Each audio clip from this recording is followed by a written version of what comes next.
امام ثعلبی رحمہ اللہ کی ایک روایت ہے کہ نبی پاک صلی اللہ علیہ وسلم کے ہاں ایک لڑکا آپ کی خدمت کیا کرتا تھا، تو اس یہودی منافق نے اس لڑکے کو بہلا پھسلا کر حضور اقدس صلی اللہ علیہ وسلم کا کنگا مبارک اور اس کے کچھ دندان مبارک حاصل کر لیے، اور پھر ایک تانب کی تار لے کر اس کی 11 گرہیں لگائیں اور ہر گرہ پر ایک سوئی لگائی، اور پھر کنگے کے ساتھ اس کو کھجور کے پھل کے غلاف کے اندر رکھ کر ایک کنواں ہے بئر زروان کے نام سے، اس کی تہ میں ایک پتھر کے نیچے اس کو دفن کر دیا نبی پاک صلی اللہ علیہ وسلم پر۔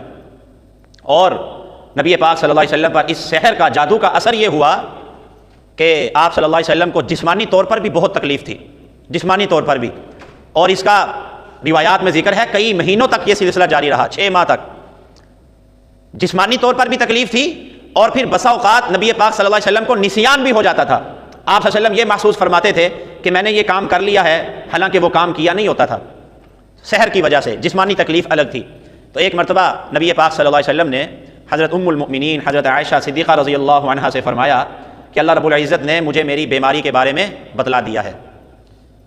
تو نبی کی جو خواب ہوتی ہے وہ بھی وحی کی صورت وہی ہوتی ہے، نبی کا دل جھانکتا رہتا ہے، اگر خواب میں بھی کوئی وحی آئے تو وہ ایسے ہے جیسے بیداری کے عالم میں۔ نبی پاک صلی اللہ علیہ وسلم نے ارشاد فرمایا کہ خواب میں میرے پاس 2 فرشتے آئے، دونوں میرے پاس آ کر بیٹھ گئے اور دونوں آپس میں گفتگو کرنے لگے۔ ایک نے دوسرے سے سوال کیا کہ ان کو کیا مسئلہ ہے، دوسرے نے جواب دیا کہ ان پر سحر کیا گیا، جادو کیا گیا۔ پہلے والے نے سوال کیا کہ کس نے جادو کیا، دوسرے نے جواب دیا کہ لبید بن عاصم یہودی منافق نے۔ کس پر کیا ہے؟ کنگے کے دندان پر، دوسرے نے جواب دیا۔ پھر پہلے نے سوال کیا کہ وہ کہاں رکھا ہے، بتایا کہ بئر زروان ایک کنواں کا نام ہے، اس کی تہ میں کھجور کے پھل کے غلاف میں ایک پتھر کے نیچے دفن ہے۔ حضرت عائشہ رضی اللہ تعالیٰ عنہ کو نبی پاک صلی اللہ علیہ وسلم نے یہ بتایا کہ اللہ نے مجھے میری بیماری کا راز بتا دیا ہے۔ چنانچہ نبی پاک صلی اللہ علیہ وسلم وہاں تشریف لے گئے بئر زروان کے پاس۔ حضور نے جا کر فرمایا کہ یہی کنواں ہے جس کا مجھے خواب میں بتایا گیا ہے اور دکھلایا بھی گیا ہے۔ چنانچہ وہاں سے وہی کنگے نکالے گئے، وہ دندان نکالے گئے۔ اس موقع پر نبی پاک صلی اللہ علیہ وسلم پر یہ 2 صورتیں سورۃ الفلق اور سورۃ الناس نازل ہوئیں۔ تو اس میں بھی 11 گرہیں تھیں، تو ان دونوں صورتوں کی آیات بھی 11 ہیں۔ نبی پاک صلی اللہ علیہ وسلم ایک ایک آیت پڑھتے چلے جاتے اور ایک ایک گرہ کھولتے چلے جاتے۔ پہلی آیت پڑھی قل اعوذ برب الفلق، کہ اے پاک پیغمبر صلی اللہ علیہ وسلم آپ یوں کہیے کہ میں صبح کے پروردگار کے پناہ میں آتا ہوں، من شر ما خلق، ہر اس چیز کے شر سے جو اللہ نے پیدا کی ہے۔ دوسری آیت پڑھی، دوسری گرہ کھولی وَمِن شَرِّ غَاسِقٍ إِذَا وَقَبَ، اور اندھیری رات کے شر سے جب اس کی تاریکی خوب پھیل جائے۔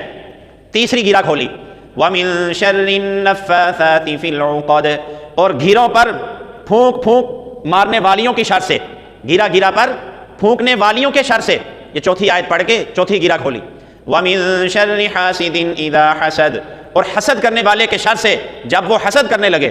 پانچویں آیت پڑھنے کے بعد حضور نے پانچویں گرہ کھولی بسم اللہ الرحمن الرحیم قل اعوذ برب الناس، اے پاک پیغمبر آپ یوں کہیے کہ میں پناہ میں آتا ہوں لوگوں کے پروردگار کی۔ چھٹی آیت پڑھی، چھٹی گرہ کھولی ملک الناس، لوگوں کے بادشاہ کی پناہ میں آتا ہوں۔ ساتویں گرہ کھولی الہ الناس، لوگوں کے معبود کی پناہ میں آتا ہوں۔ آٹھویں گرہ کھولی من شر الوسواس الخناس، وسوسہ ڈالنے والے کے شر سے جو پیچھے ہٹ جانے والا ہے۔ حضور نے نویں گرہ کھولی الذی یوسوس فی صدور الناس، جو لوگوں کے سینوں میں وسوسہ ڈالتا ہے۔